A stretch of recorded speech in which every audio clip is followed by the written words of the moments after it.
Hurmatli kuzatuvchilar, keling bugun Xudo xolasa keyingi dars bilan boshlaymiz.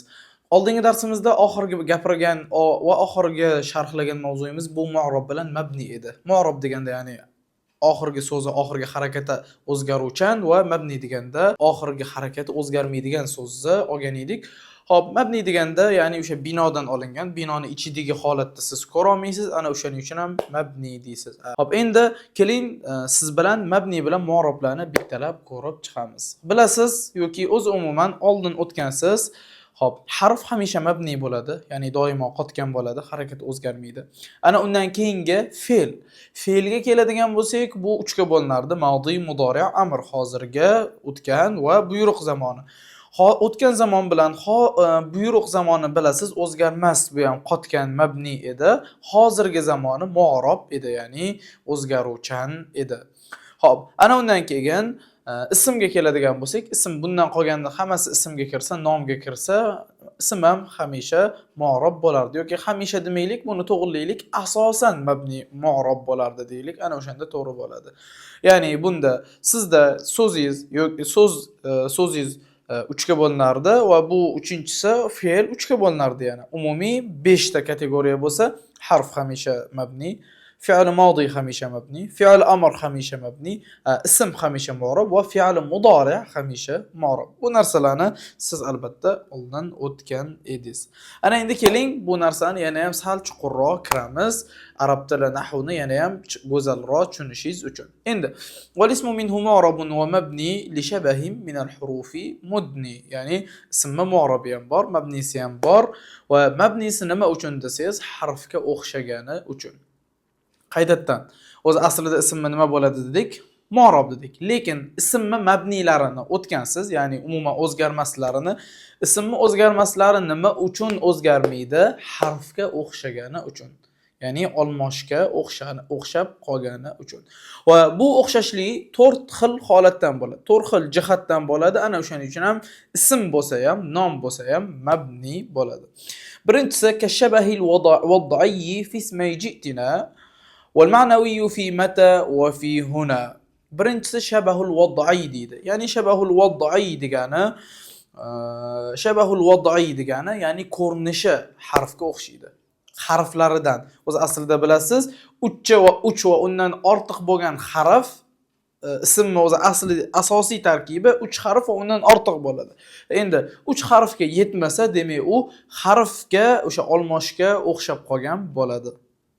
Misol uchun katabata degan tusi bitta fa'il, bu ism haqiqatda zamir deymiz, zamir ism, lekin bu harfga o'xshaydi. Harfga nimasida o'xshaydi? Harfini kamligida o'xshaydi. Harfini sanog'ida o'xshaydi. Bu birinchi ko'rinish, shabahul wad'i deydi, ya'ni ko'rinishini o'xshashligi. Ikkinchi ko'rinish shabahul ma'naviy degani. Shabahul ma'naviy degani ya'ni ma'no jihatidan o'xshashi mumkin. Qaysi ma'noda?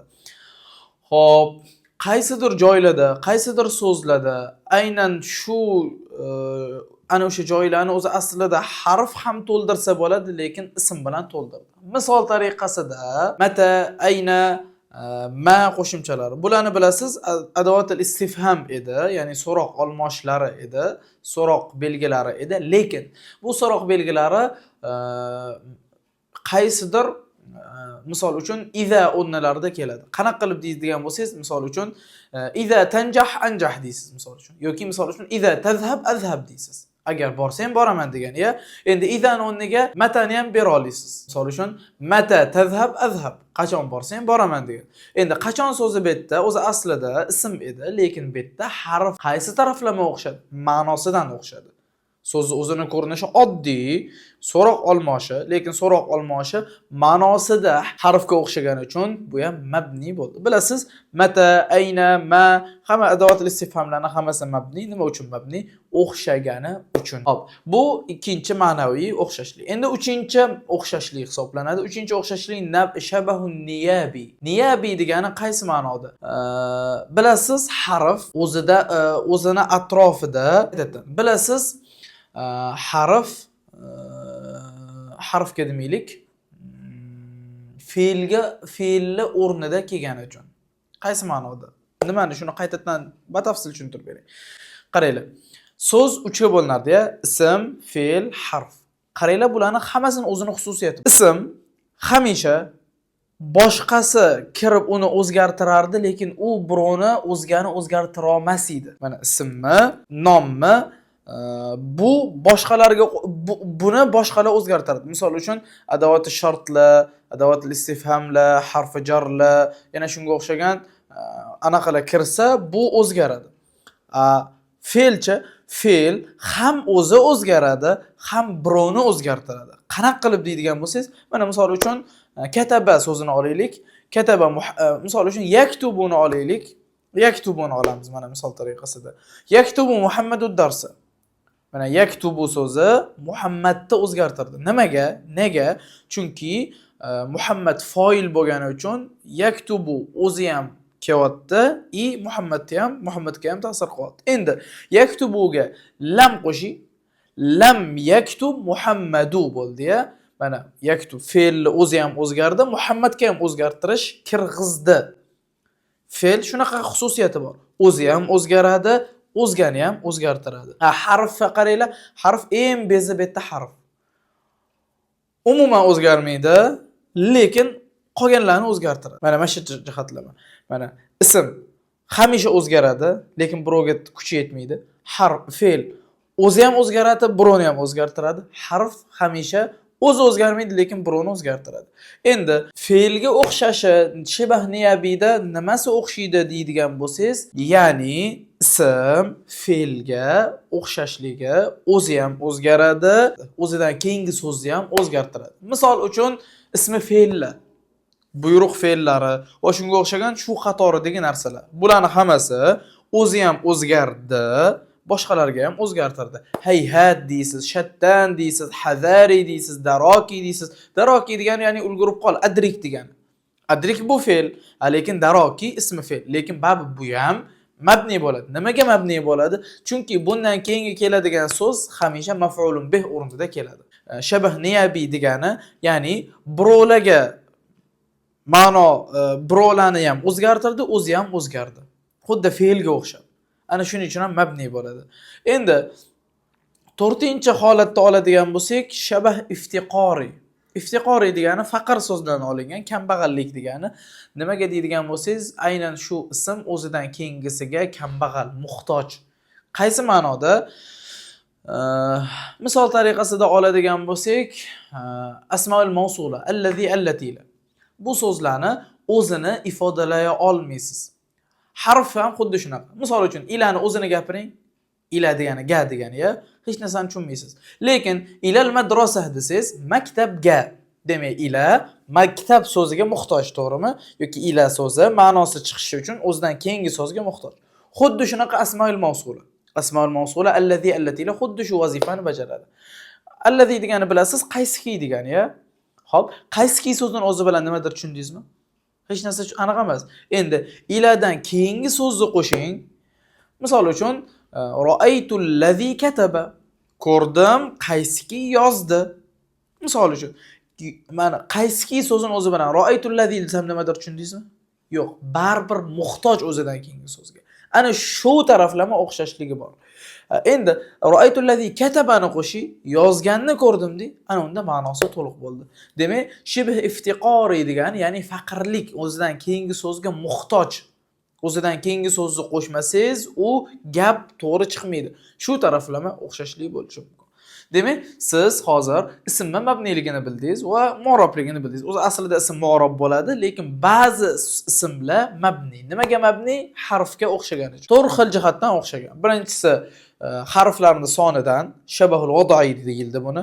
Keyingisi shabahul ma'naviy deyildi, ya'ni harf ma'nosida kela oladigan. Xo'p, uchinchisi shabahun niyabi deyildi, ya'ni niyabi degani fe'lni o'rnida o'tayotgan. Va 4-inchisi shabahul iftiqori, ya'ni kambag'al o'zidan keyingi so'zga muhtojligi tarafidan. Kashabahul vodai fi ismi ji'tina, ji'tina degan oxirgi na qo'shimchasini bu yerda misol qilib oldi. Wal ma'naviy fi mata va fi huna. Ma'naviy o'xshashlik o'sha mata qo'shimchasi yoki huna qo'shimchasidagi o'xshashlar kabi dedi. Va kaniyabatan anil fi'li bila ta'assuri. Ya'ni fe'lni o'rniga kelishi. Misol uchun ismul fe'l. Ihdar so'zini o'rniga hadari deb berasiz. Bu ham albatta o'zidan keyingisiga ta'sirini o'tkazishi. Bunda ham mabni bo'ladi. Chunki ism hech qachon birovga ta'sir o'tkazmaydi. Bu so'zlar o'zidan keyingisiga ta'sir o'tkazdi. Va kaftiqorin ussila va kambag'allik taraflamak faqir bo'lib qoldi. Ussila o'sha vasl sifatlarda asmoil mavsulalarni aynan bu yerda nazarda tutdi. Hop, keyingisi. Va mu'rabul asma'i ma qad salima min shabahil harfi ka ardin va suma. Ya'ni ismni mu'rabi nimakaki ma qad salima sog'lom bo'lgani. Min shabahil harfi harfga o'xshashdan sog'lom bo'lgani ka ardin va suma va osmon va yer kabi so'zlarda. Ya'ni agar mana harfga 4 xil taraflama o'xshamasa, demak u nima bo'ladi? Mabni mu'rab bo'ladi. Agar harfga mana 4 xil taraflama o'xshaydigan bo'lsa, demak u ism mabni bo'ladi. Va ism mabnilarni bilasiz, 10 ta mabni ism bor. Bularni nasib bo'lsa kelajakda keyingi kelasi darslarimizda bittalab tushuntirib o'tamiz. Fi'lu amrin va mudiyyin buniya. Ya'ni fe'l modi va fe'l amr mabnilicha qoladi. Mabni bo'lib keladi. Va a'rabu mudari'an in ariya min nuni tawkidin mubashirin va min nuni inathin kayaruna manfutin. Ya'ni muzori fe'lini i'rob qilishdi, i'roblashdi, mu'rob bo'ldi muzori fe'li. In uriya agar xoli bo'lsa. Nimadan xoli bo'lsa? Ikkita narsadan. Min nuni tawkidin mubashirin. Tavkid nuni bilasizlar, ta'kidlash nuni, taktubanna, taktuban, uni farqi yo'q, og'iri qattig'i. Mana shu qo'shilsa bilasizlar, mudori' mabni bo'ladi. Yoki ikkinchisi nunun nisva. Nunun nisvani ham bilasizlar, o'sha ko'p ayollar nasi. Mana shu ikkalasidan biri kirsa, fe'l mudori'a bilasiz, mabni bo'lib qoladi. Qolgan holatda mu'rob bo'ldi deb aytdi. Mana keyingisi. Va kullu harfin mustahiqqun lil bina. Har bir harf haqlidir mabni bo'lishga. Ya'ni bundan chiqdi, ismni bildingiz, o'zi aslida mu'rob harfga agar o'xshamasa, harfga 4 xil holatda o'xshaydi va 10 ta ism mabni bo'ladi. Uni nasib bo'lsa o'tamiz. Hop, keyin fe'lni o'tdingiz. Fe'lda madi bilan amr mabni dedik, mudori'a agar ikkita holatdan xoli bo'lsa, ana unda mu'rob bo'ladi dedik. Yo masalan mana shu ikkita holat qo'shilsa, u mu'rob mabni bo'ladi dedik. Bularni bildingiz. Hop, endi harflarni qolganicha harflarni hammasi mabni, o'zgarmas umuman. Harakati keladi, o'sha harakatini o'zi tugaydi. Wal aslu fil mabni an yusakkana. O'zi mabnilikda asli asosi sokin bo'lishi, sukun bilan kelishi. Hop, xudo xolasa bu bugungi darsimiz edi. Nasib bo'lsa, keyingi darsimizda mu'rob bilan mabnini kengroq ismlarni mabniligini bittalab sanab chiqaman. Xudo xolasa, ana undan keyin mabnilarni harakatini va nimaga mabniligini bittalab eslab ko'rib chiqamiz. Darsimiz yoqgan bo'lsa, bitta like bosib qo'yasiz. Keyingi darslarimiz agar sizga muhim bo'lsa, kuzatib borishda davom etasiz. Salomat bo'ling.